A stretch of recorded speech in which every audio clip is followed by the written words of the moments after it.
This is a story about the wilderness of Georgia and our attempts for the first descents of Dolomitsveri in Racha. It is four of us who decided to search for the adventure.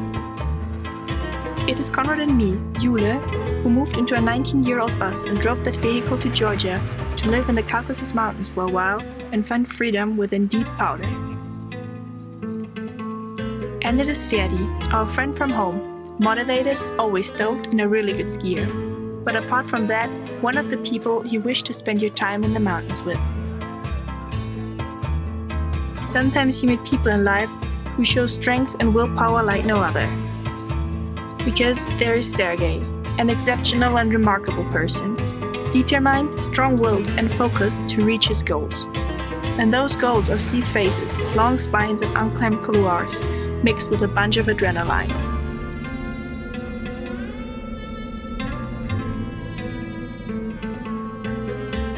He lives in Gabi, which is crazy because it is a tiny and old village in Racha, where there is nothing but cows, horses, and just a few people. But it is surrounded by incredible and unexplored mountains, and that is what he loves.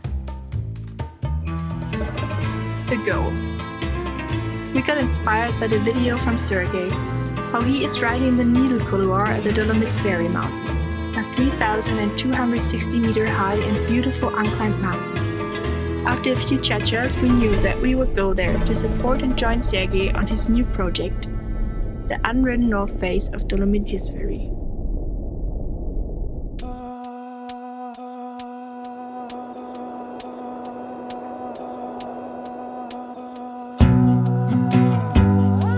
One early morning, we start our journey from Gabi, packed with sleeping bags, food, mostly Snickers and khachapuri, and a lot of motivation. With Sergei's giant and yellow vehicle, we drive to Glola, not far away from the Russian border.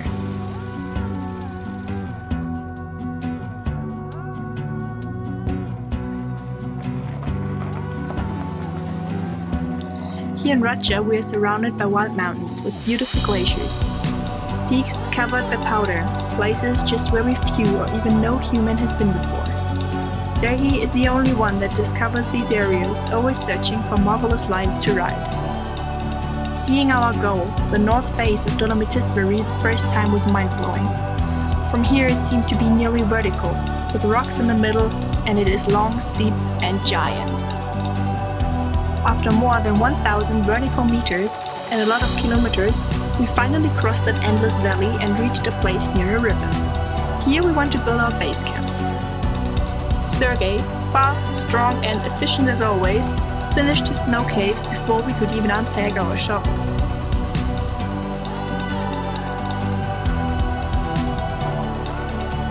The same evening, after setting up the camp, we went up to the beginning of the needle couloir to lay a trail on the snow so we can find it in the next morning when it's dark. The traverse to the couloir was sketchy. A lot of wind-blown snow. We could feel a weak layer, and it was like the whole face was impacted when we took just one step. And then the look into that couloir. Straight, narrow like a needle, but especially it was steep.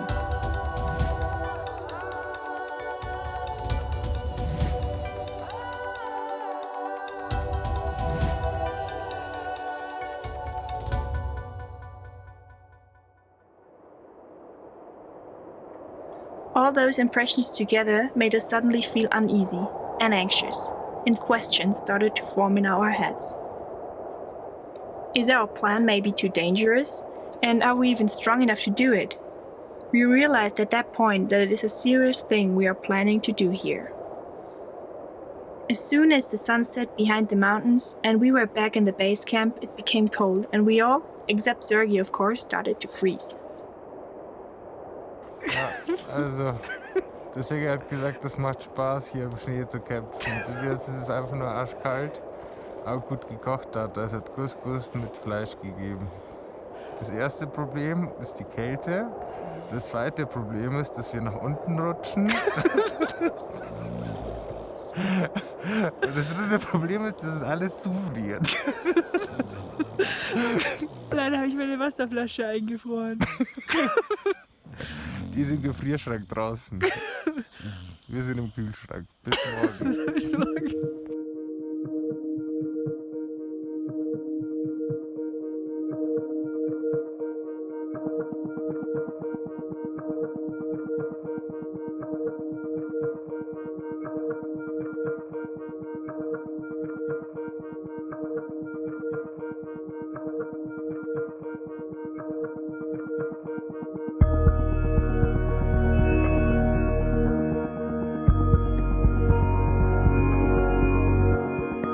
Whew.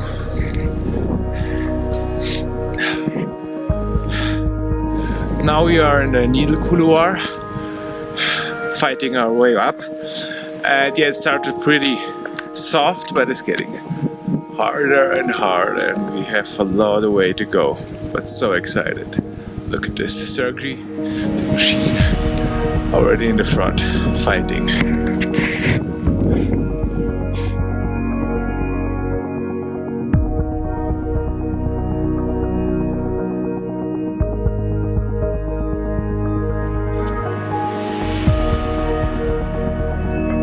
The turning point. This is just too much risk. We don't have enough experience to assess the situation objectively. We feel that we are not like Sergii, and we decide to turn around. It is hard to do that. It is hard to do that decision. Because on the one hand, there is Sergii, and you don't want to leave him alone. And then there is also the will to join this first ascent. But the priority is surviving, and this is why we climbed back and put on our skis and boards. The moment we talk about riding that couloir now suddenly changes our point of view. At first it felt like giving up, because we lost the opportunity to do that great north wall. But then we realized that the needle couloir is not at all just the way to get back down. It is also a challenge to ride, a great thing to do, and after all, also a first ski descent. But the focus was not on us because of Sergii.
We had also great snow in there.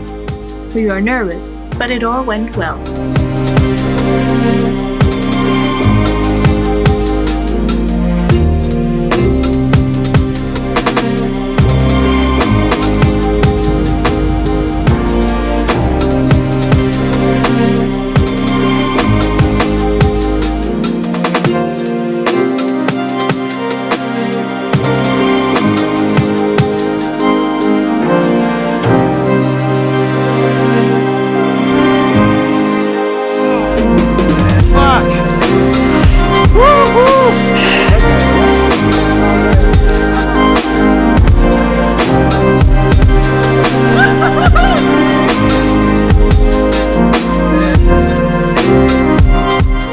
When he came back, he seems quiet, not at all like he has done something special.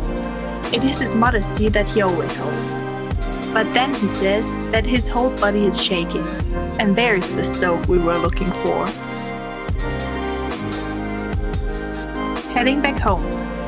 Relieved, like some heavy weight was lifted from our shoulders, we returned to the base camp and pack our stuff. All are happy and all are healthy. As we reached the yellow truck, it seemed to be ages since we left it, but it was only 30 hours. And this is because after every good trip in the mountains, you feel like something has changed inside you.